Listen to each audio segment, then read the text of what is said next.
Good evening. சுக்கவனம் ஃபார்மில் இருக்கேன். இப்போ நான் இப்போ ஜீவாமிர்தம் கொடுக்கறது எனக்கு கஷ்டமாக இருக்குது.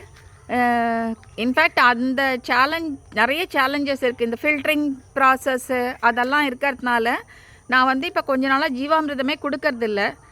ஆனால் அது மட்டும் ரீசன் இல்லை. 2 ரீசன்ஸ் பார்த்திங்கன்னா, ஒன்று, எனக்கு கரெக்டாக அந்த டைமுக்கு எப்போ தேவையோ நம்மளுக்கு அந்த ஃப்ரெஷ்ஷாக சாணமும் கோமியம் அது கிடைக்க மாட்டேங்கிறது.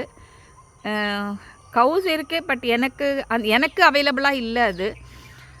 செகண்ட் பார்த்திங்கன்னா, இப்போ நம்ம எல்லாமே ட்ரிப் இரிகேஷனாக இருக்கிறோம், இல்லாட்டா ரெயினோஸாக இருக்குது. ஸோ அந்த மாதிரி இருக்கச்ச அதை 3 வாட்டி 4 வாட்டி ஃபில்டர் பண்ண வேண்டியிருக்கு. அது போகிறதுக்கு அது வாட்டி வாட்டி கொடுக்கச்ச எனக்கு ரொம்ப கஷ்டமாக இருக்குது.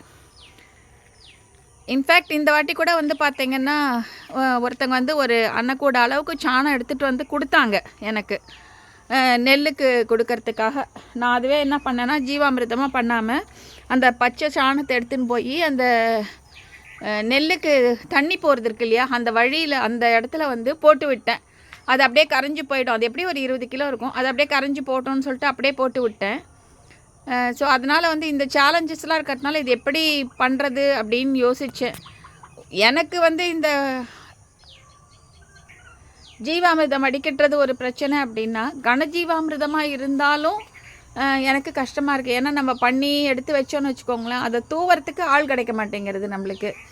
இன்ஃபேக்ட் நான் இந்த வாட்டி கிட்டத்தட்ட ஒரு 2 டிப்பர் எரு வாங்கினேன் வெளியிலேருந்து. 2 டிப்பர் வாங்கினதில் ஒரு டிப்பர் அளவுக்கு தான் நான் யூஸ் பண்ணியிருப்பேன். கொஞ்சம் மரங்களுக்கு போடுறது, சிலதெல்லாம் பார்த்திங்கன்னா அந்த மேட்டுப்பாத்தியில் நம்ம கத்திரிலாம் போட்டோம், மிளகா வச்சோம், அப்புறம் இந்த பைனாப்பிள் வச்சோம். ஸோ அதுக்கெல்லாம் போட்டோம். ஸோ அந்த மாதிரி கொஞ்சம் கொஞ்சம் யூஸ் பண்ணது ஒரு டிப்பர் அளவுக்கு தான் யூஸ் பண்ணியிருப்பேன். இன்னொரு டிப்பர் பார்த்திங்கன்னா அப்படியே யூஸே பண்ணாமல் பாழாக போயிடுத்து. அது அப்படியே நிலத்து உள்ளதாக இருக்குது, பாழ் கிடையாது. அது எப்படியும் மழை பெஞ்சு அது கரைஞ்சி அது உள்ளேயே தான் இருக்கும். பட் ஸ்டில் நம்ம என்ன பர்பஸ்க்காக வாங்குகிறோமோ, ஒரு க்ராப்புக்கு கொடுக்கணும், இல்லை நம்மளோட ட்ரீஸ்க்கு பிளான்ஸ்க்கு கொடுக்கணும் அப்படிங்கிறது இருக்க மாட்டேங்கிறது. இப்போ யாரையா ஒருத்தர் கூப்பிட்டு எடுத்து போட்டிருப்பா அப்படின்னாலும் அதுக்கு ஆள் வர மாட்டேங்கிறாங்க. இன்ஃபேக்ட் நெல் போடுறதுக்கு முன்னாடி அதை ஒரு டிப்பருக்கு போடுறதுக்கு தான் நான் ஆள் கூப்பிட்டேன். அவங்க இல்லைக்கா, இது அது மேலே ஒரே புல்லாக இருக்குது, கை வைக்கவே பயமாக இருக்குது, பாம்பெல்லாம் இருக்கும், அது எடுக்கவே 2 மணி நேரம் ஆகும், 4 ஆள் ஆகும் அப்படின்னாங்க. சரிப்பா பரவாயில்ல, ஒரு 4 ஆள் ஆனாலும் கூட்டிகிட்டு போட்டு விட்டுருன்னு சொன்னேன். அப்படியும் வரல. இல்லைக்கா, உள்ளேருந்து வெளியில் மேலே ஏறி போடணும் அப்படின்லாம் சொல்லிட்டாங்க. ஸோ கிட்டத்தட்ட இப்போ அது அன்யூஸ்டு மாதிரி தான், கீழே அப்படியே கரைஞ்சிருச்சு, அந்த இடத்துலையே தான் இருக்குது. ஸோ அப்போ நான் என்ன பண்ணுறது, இப்போ இதுக்கு ஒரு ஆல்டர்னேட்டிவ் என்ன பண்ணலாம் அப்படின்னு யோசிக்கச்ச நான் என்ன யோசிச்சேன்னா, கனஜீவாமிர்தம் தான். பட் ஆனால் ஒரு கொஞ்சம் நம்ம உருண்டையாக, அந்த காலத்தில் நம்ம சாணி வரட்டியாக தட்டினாங்க இல்லையா, வரட்டியாக தட்டினாமல் சின்ன சின்ன உருண்டைகளாக உருட்டிக்கலாம் அப்படின்னு சொல்லிட்டு அந்த சாணத்தை என்ன பண்ணேன்னா, ஒரு 5 கிலோ ஃபஸ்ட்டு கொண்டு இப்போ திருப்பி கொண்டு கொடுத்தாங்க.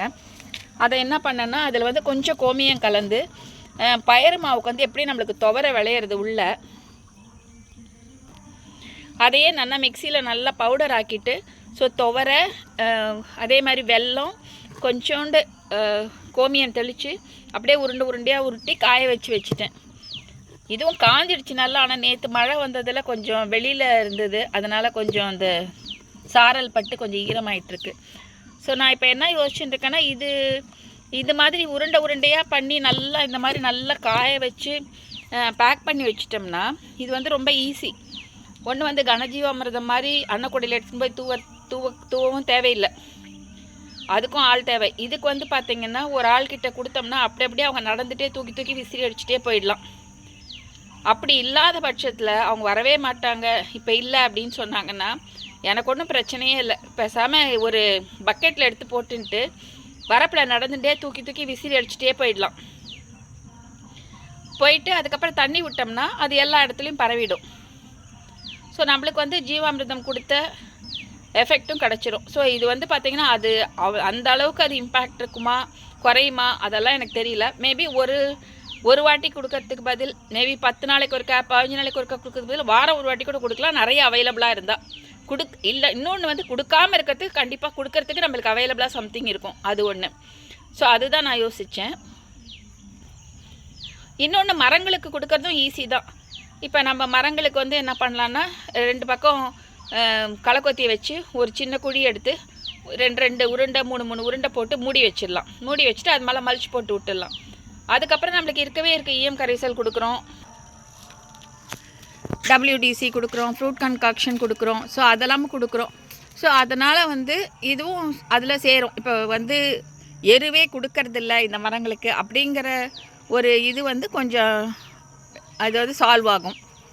இன்னொரு அட்வான்டேஜ் என்னென்னா, இப்போ எங்கேயாவது ஆட்டு எரு கிடச்சிதுன்னா அது கொஞ்சம் மக்கின எருவே இப்போ கூட சொல்லியிருக்காங்க, பக்கத்தில் நிலத்தில் இருக்கவங்க வந்து ஒரு 2 அணை கூட இருக்குக்கா, வேணா எடுத்துக்கோங்கன்னு சொன்னாங்க. ஸோ அது அந்த மாதிரி கிடச்சிதுன்னா அதையும் இந்த மாதிரி கலந்து உருட்டி காய வச்சிட்டோம்னா விசிறி விட்டுடலாம். ஸோ இது வந்து நம்மளுக்கு அட்வான்டேஜ் தான். பர்சன் இருந்தால் பர்சன் பண்ணலாம், பர்சன் இல்லைன்னா நம்மளேவும் பண்ணிக்கலாம். அதுதான் இதில் அட்வான்டேஜ். அதுதான் நான் யோசிச்சிருக்கேன்.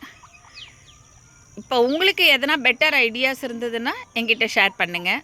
இது நல்லா இருந்ததுனாலும் எனக்கு ஷேர் பண்ணுங்கள். தேங்க்யூ.